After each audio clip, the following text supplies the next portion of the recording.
તો એકદમ ટેસ્ટી ચટપટા ચટાકેદાર વડાપાવ તો એકદમ ટેસ્ટી બનીને રેડી થાય છે ચટપટા મસાલા સાથે અને આપણે બે ચટણીઓ સાથે બનાવીશું વડાપાવ એકદમ ટેસ્ટી।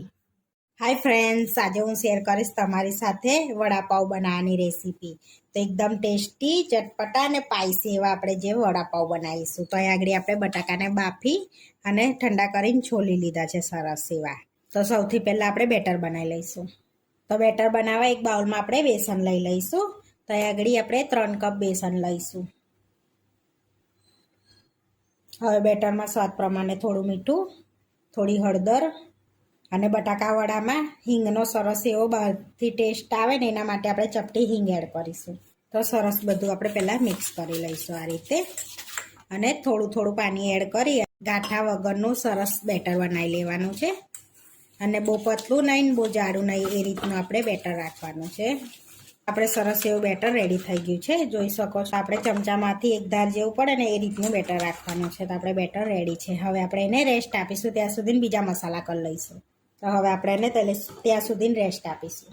તો બટાકાને સરસ હાથેથી મિક્સ કરી લઈશું પહેલાં આ રીતે એને।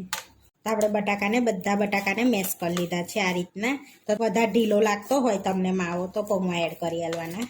હવે આપણે મસાલો બનાવીશું એની અંદર એડ કરવાનો। તો આ મસાલાને આપણે મિક્સરમાં વાટીશું।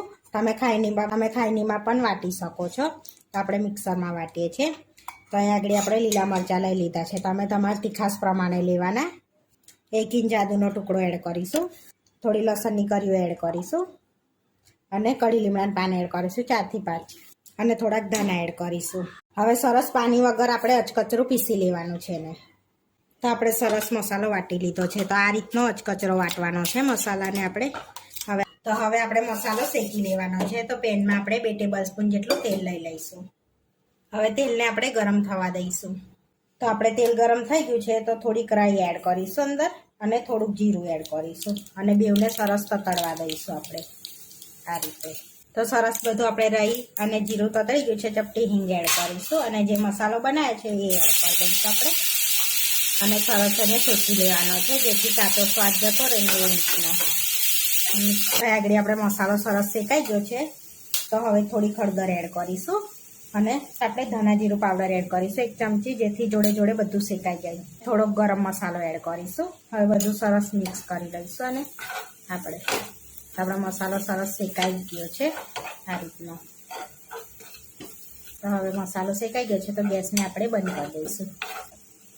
હવે આપણે બટાકા બાફેલા છે મેશ કરેલા એની અંદર મસાલો એડ કરી દેવાનો છે આપણે આ રીતે બધો।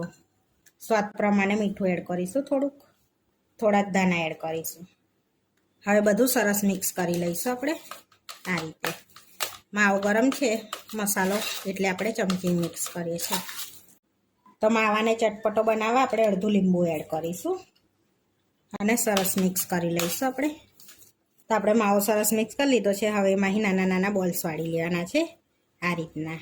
તો બહુ મોટા નહીં વારવાના, નહીં તો આપણે પાવમાં ના આવે, એટલે મીડિયમ સાઇઝના નાના વારી લઈશું આ રીતે। બધા બટાકા વડાને વારી લીધા છે તો હવે આપણે તરી લઈશું। બેટરને પણ જોઈ લઈશું, ચપટી સોડા એડ કરીશું અને સરસ મિક્સ કરી લઈશું બધું આપણે।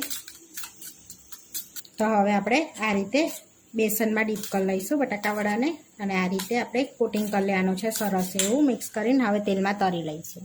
તો અહીં આગળ તેલ ગરમ કરવા મૂક્યું છે, સરસ તેલ ગરમ થઈ ગયું છે તો હવે આપણે એડ કરી દઈશું આ રીતે બટાકા વડાને। તો આ રીતે આપણે એડ કરી દીધા છે અંદર બધા। હવે આ રીતે પલટાવીશું આપણે સરસ એવા। તો સરસ એવા તળાવા દઈશું, ક્રિસ્પી થાય ને ત્યાં સુધી ન કરે। આપણે સરસ એવા બટાકા વડા તરાઈ ગયા છે, ઉપરથી સરસ ક્રિસ્પી થઈ ગયા છે। તો હવે તેલ નિતારી અને પ્લેટમાં લઈ લઈશું આ રીતે। બીજા પણ તરી લઈશું। હવે મરચાં તરી લઈશું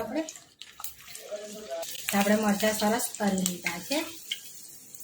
તો આપણે બટાકા વડા તરી લીધા છે ને જોડે મરચાં પણ તરી લીધા અને સૂકી ચટણી બનાવી લઈશું। તો આગળ આપણે ગ્રીન ચટણી બનાવવા 1 વાડકી ધાણા લઈ લઈશું, 2 થી 4 ફુદીનાના પાના લઈશું, 1 ઇંચ આદુનો ટુકડો અને લસણ લઈશું 2 થી 3 કળી જેટલા, થોડા કળી લીમડાના પાના એડ કરીશું અને લીલા મરચાં એડ કરીશું। તો અહીંયા તીખાસ પ્રમાણે જેટલું તમે ખાતા હોય એ પ્રમાણે લેવાનું। થોડું જીરું એડ કરીશું, સ્વાદ પ્રમાણે મીઠું, અડધું લીંબુ એડ કરી દઈશું, થોડી હિંગ એડ કરીશું, થોડી ખાંડ એડ કરીશું અને થોડુંક ઠંડુ પાણી એડ કરીશું. તો બહુ નહીં, આપણે થોડીક થીક રાખવાની છે ને એટલે થોડુંક જ એડ કરવાનું છે. હવે આપણે પીસી લઈશું. તો હવે આપણે જોઈ લઈશું. તો સરસ આપણી ચટણી રેડી થઈ ગઈ છે. તો બાઉલમાં કાઢી લઈશું આપણે ચટણીને. તો આ રીતની આપણે થીક ચટણી રાખવાની છે. જોઈ શકો છો સરસ એવી આપણી ગ્રીન ચટણી રેડી થઈ ગઈ. હવે સૂકી ચટણી બનાવી લઈશું. ચટણી બનાવવા માટે આપણે 1 વાડકી કોપરાનું છીણ લઈ લઈશું.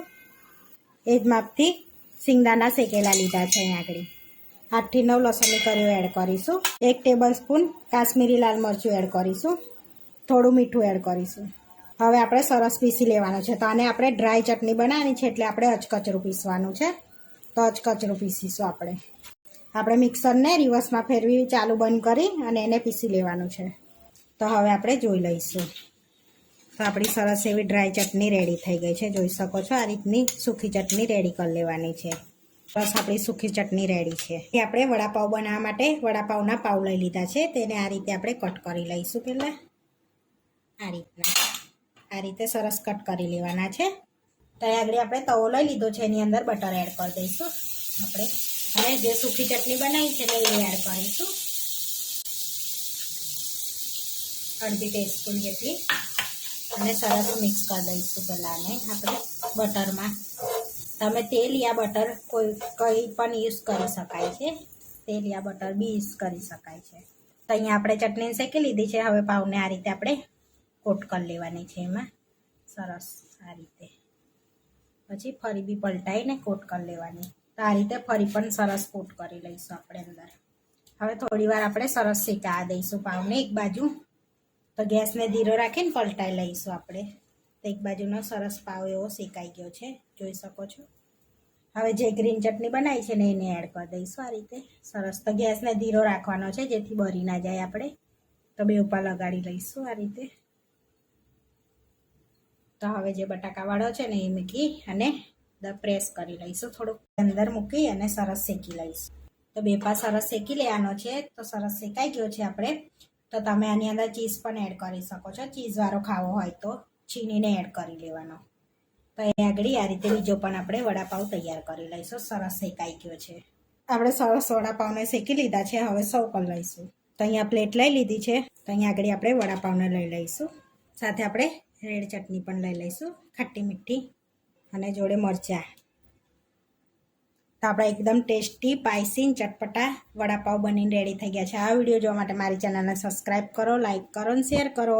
અને તમે જરૂરથી ટ્રાય કરો. ફરી મળીશું નવા વિડીયોમાં. કોમેન્ટ કરીને જરૂરથી જણાવજો કે તમને આ મારી રેસીપી કેવી લાગી.